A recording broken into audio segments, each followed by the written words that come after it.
Assalamualaikum warahmatullahi wabarakatuh. Mari belajar bersama dengan saya Ibu Giati Subriyatin. Marilah kita buka dengan bacaan Bismillahirrahmanirrahim. Perhatikan slide yang berikut ini.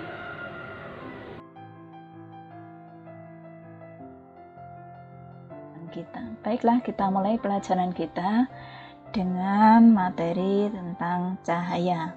Kamu perhatikan, cahaya akan mempengaruhi benda-benda itu terlihat atau tidak. Ini kalau ada cahaya, benda akan terlihat. Kemudian indikator yang kita bahas pada materi ini adalah menganalisis sifat-sifat cahaya, menganalisis pembentukan bayangan pada cermin. Sifat-sifat cahaya. 1. Cahaya dapat merambat lurus. Perhatikan gambarnya. Yang kedua, cahaya dapat dipantulkan. Ini pemantulan teratur. Itu pada bidang pantulnya yang rata. Kemudian yang satu adalah pemantulan baur. Ini pemantulan yang terjadi pada bidang pantul yang tidak rata atau bergelombang. Kemudian sifat cahaya yang ketiga adalah cahaya dapat dibiaskan. Ini diperhatikan di gelas ini seakan pensil akan terlihat patah. Ini akibat adanya pembiasan. Kemudian yang keempat merupakan gelombang elektromagnet. Jadi cahaya merupakan elektromagnet. Kemudian pembentukan cahaya pada cermin datar. Pernah kamu bercermin? Silakan kamu perhatikan sifat bayangan apa yang terjadi pada cermin. Sifat bayangannya yaitu maya, sama besar, sama tinggi, jaraknya itu sama. Yang berbeda adalah sisinya, kanan berubah di kiri. Kemudian pembentukan bayangan pada cermin cekung. Kita bahas sinar istimewanya pada cermin cekung. Sinar sejajar sumbu utama dipantulkan melalui titik fokus. Yang kedua, sinar yang melalui titik fokus dipantulkan sejajar sumbu utama. Yang ketiga, sinar yang menuju pusat kelengkungan cermin dipantulkan kembali melalui titik pusat cermin tersebut.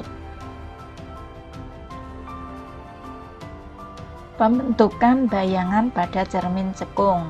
Ini benda di ruang 2. Perhatikan, kita menggunakan 2 sinar istimewa, yaitu sinar yang menuju titik pusat akan dipantulkan sejajar sumbu utama. Kemudian sinar yang sejajar sumbu garis ini akan dipantulkan menuju titik fokus. Hasilnya nanti bayangannya ini akan lebih besar, terbalik dan nyata, berada di depan cermin. Pembentukan bayangan pada cermin cekung yang lain, ini benda berada di ruang 2. Benda di ruang 3, maka bayangannya nanti ada di ruang 2, yaitu sifat bayangannya nyata, terbalik, dan diperkecil. Ini menggunakan 2 sinar istimewa. Sinar yang melalui titik fokus dipantulkan sejajar sumbu utama. Kemudian yang kedua, sinar yang sejajar sumbu utama dipantulkan menuju titik fokus. Kemudian bayangannya akan lebih kecil. Kemudian sinar istimewa pada cermin cembung. Ini sinar sejajar sumbu utama Ini seolah-olah berasal dari titik fokus. Ya, ke atas. Kemudian sinar yang menuju titik fokus dipantulkan sejajar sumbu utama. Kemudian yang ketiga, sinar yang menuju titik pusat kelengkungan cermin dipantulkan seolah-olah dari titik pusat cermin itu juga. Ya, kembali dipantulkan kembali. Ini sifat sinar istimewa pada cermin cembung. Dan pembentukan bayangan pada cermin cembung. Kamu perhatikan di situ ada benda di depan cermin cembung. Ini akan menggunakan dua sinar istimewa. Tadi satu, sinar yang menuju pusat kelengkungan cermin akan diteruskan. Kemudian yang kedua menggunakan dua sinar istimewa. Sinar datang sejajar sumbu utama akan dipantulkan dari titik fokus. Maka perpotongan antara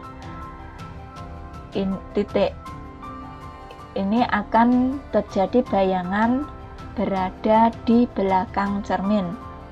Bayangannya selalu sifat bayangannya selalu maya, tegak, diperkecil. Penggunaan cermin cembung dalam kehidupan sehari-hari adalah pada kaca spion. Nah, sering kamu perhatikan di pertigaan jalan itu biasanya diberi kaca spion. Untuk apa?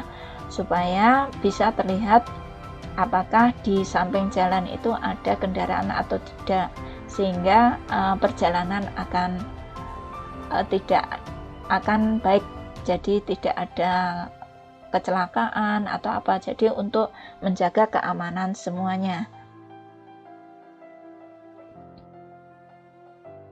Kemudian rumus yang berlaku pada cermin cekung dan cembung.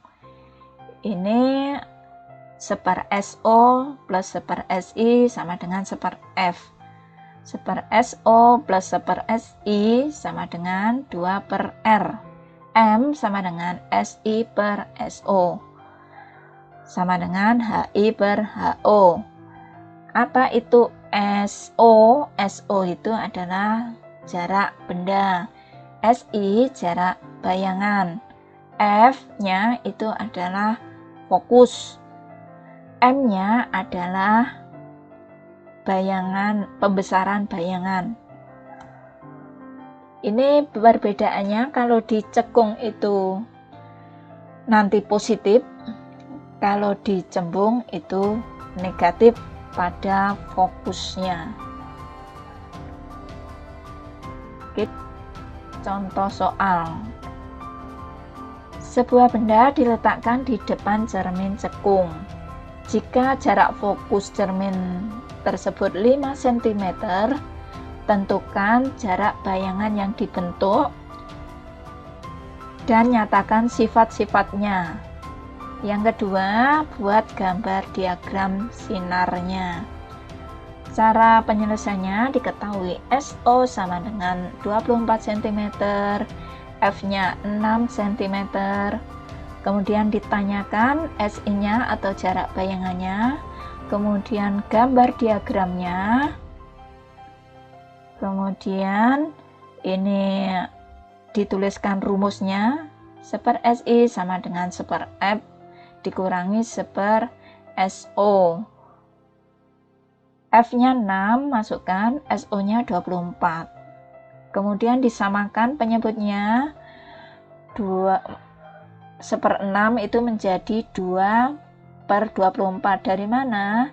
24 dibagi 6 dikurangi 1/4. Jadi 4 dikurangi 1 sama dengan 3/4. Ini masih 1/SI. Kalau SI-nya adalah dibalik, 24/3 sama dengan 8 cm. Sifat bayangannya yang terbentuk nanti adalah nyata, terbalik, diperkecil, letaknya ada di depan cermin. Nah, ini gambarnya yang terbentuk. Jadi SO-nya 24 cm. Kemudian F-nya tadi 6 cm. Makanya bayangan yang terbentuk tadi adalah 8 cm. Demikian dari saya. Mohon maaf, ini masih ada ya jaraknya ya, ada 2 sinar sejajar sumber utama dipantulkan melalui. Pelajaran telah selesai. Marilah kita tutup dengan bacaan Alhamdulillahirabbil alamin. Mohon maaf, semoga bermanfaat. Wassalamualaikum warahmatullahi wabarakatuh.